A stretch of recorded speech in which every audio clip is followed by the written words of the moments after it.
Personal narratives are a type of storytelling you do every day. Whenever you catch a friend up on your weekend adventures or retell a hilarious or embarrassing story of yours, you are sharing a personal narrative. See, narrative just means story. And personal, well, that means a story about you, told by you. Let's look at the main characteristics of a personal narrative, and then we'll look at where those who have gone before you have messed up. Characteristic number 1, first person. There are a lot of I's in a personal narrative. Not that kind, but rather the personal pronoun I. Often you're told to write in the third person, but in a personal narrative you will write from your perspective, so you'll use the first person I pronoun. Number 2, personal narratives often have some dialogue, but not too much. Some narratives are very reflective, so you won't necessarily have a dialogue conversation, but dialogue can bring some life to your piece and make your reader feel more a part of the story. Just remember, use it well and sparingly. You're not writing a play. Number 3, action. Something needs to happen in your narrative. In the scar stories I had you share earlier in our course, that event was easy. It was about how you got hurt, and your event or events can really be about anything, like an embarrassing moment, or the day you won an award, or the first time you saw the beach. Just make sure something happens. Number 4, here's a big one, focus and purpose. Your narrative needs to focus on a specific event that takes place over a small amount of time, not your whole life story or even a whole series of events. You might write about a memorable event in a soccer game, but you would not write about the entire soccer season. You may refer back to an event from an earlier game to show maybe how you've changed over the season as a player, but you're not recounting every event in the season. Focus not only relates to a limited amount of time, but also to a focus on the important details, not the mundane. More on that soon. You need a purpose for why you are telling the story, and you need to stay focused on that purpose. Number 5. One of the goals of a personal narrative is to recreate the event for others to experience. To do that, you'll need to focus on great sensory details, vivid descriptions, and powerful imagery in your writing. Showing your readers feeling and events instead of just telling them what happened also adds interest to the power of your writing. Number 6. Finally, your narrative needs to address the so what question. What's the big thing? So what? What did you learn? How did this event change you? Why is it important to you? These ideas typically are shared in the conclusion of the narrative. In My Grandmother's Hair, Rylant made it clear to us that her experience with her grandmother is what helped her learn to become a storyteller or writer. So, what mistakes have your peers typically made? There are generally 2. Mistake number 1, trying to write a biography. Okay, so you don't often get to write about yourself in English class, but remember, this is not your whole life story. You don't have to catch the reader up on who you are, where you live, or how many brothers and sisters you have. You're just giving someone a peek into an event in your life. Stay focused on that, and please do not start your narratives with any information that is in your Twitter or Facebook profile. Mistake number 2, the alarm clock story. Many of my previous students have decided to focus on only one important day, which is fine. You don't have to. Your narrative can be about an important event that developed over multiple days, but even if you pick just one day, don't tell us about every little detail in that day.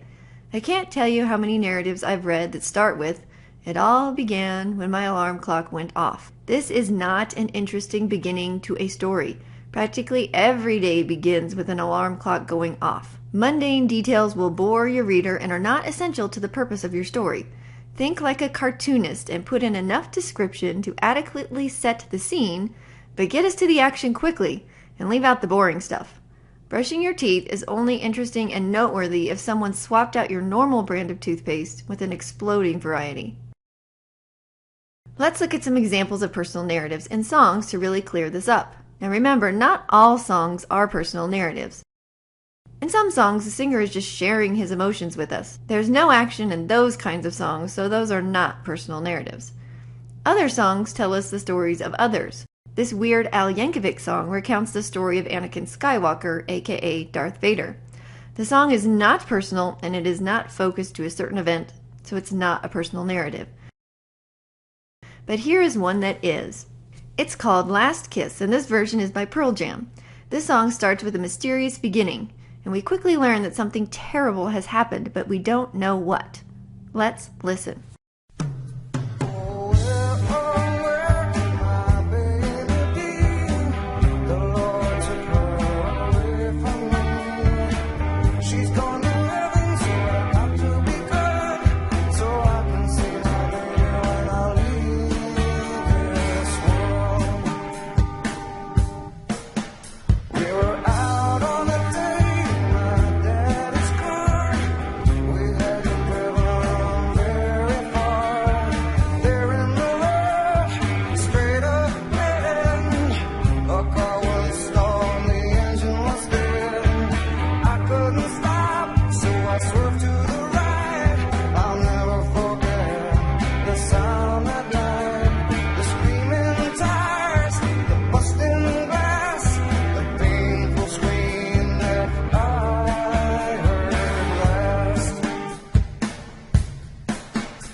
Okay, let's look at the characteristics of a personal narrative to see why this song qualifies as one.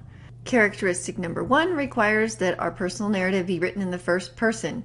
Indeed, this song is. It is told from the perspective of the young man on the date. Characteristic number 2 is that dialogue is often included in a personal narrative, and indeed in this story we have one very powerful line. I lifted her head, she looked at me and said, "Hold me, darling, just a little while." These last words of the young lady who died certainly pack a powerful punch in this short song. Characteristic number 3 is their action. Yes, there definitely is. This song is about a car crash that ended in tragedy. Characteristic number 4, focus and purpose.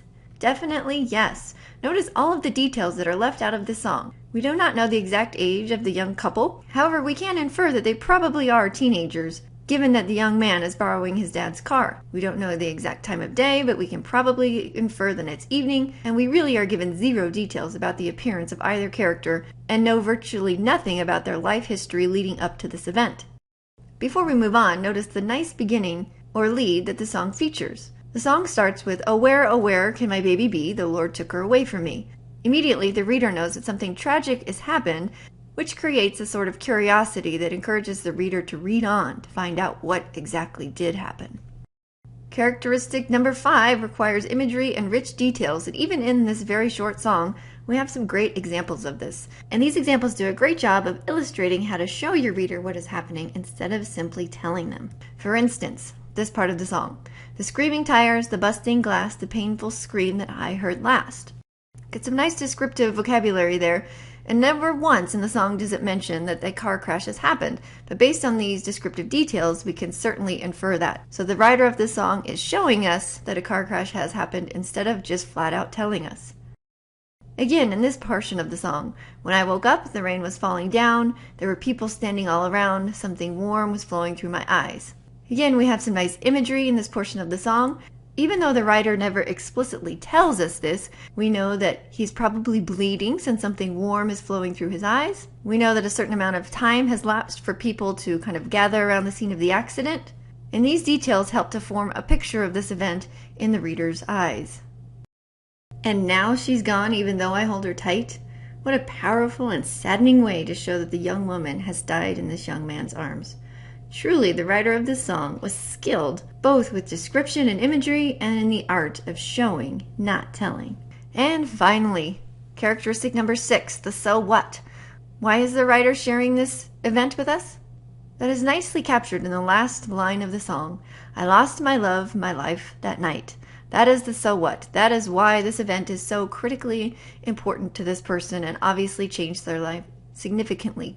We also get a little bit of a hint as to the "so what" in the beginning of the song, when the writer says, "She's gone to heaven, so I've got to be good, so I can see my baby when I leave this world." So not only has he lost his life's love, but his goal in life is to be good so he can see her again in heaven. As you can see, this song has the elements of a personal narrative. So when you think about a personal narrative, think of it as but one song in the story of your life, not the whole musical collection that is you or your whole life story. And when you write your personal narratives, remember to include the 6 characteristics we have reviewed in this video, and please avoid those alarm clock stories.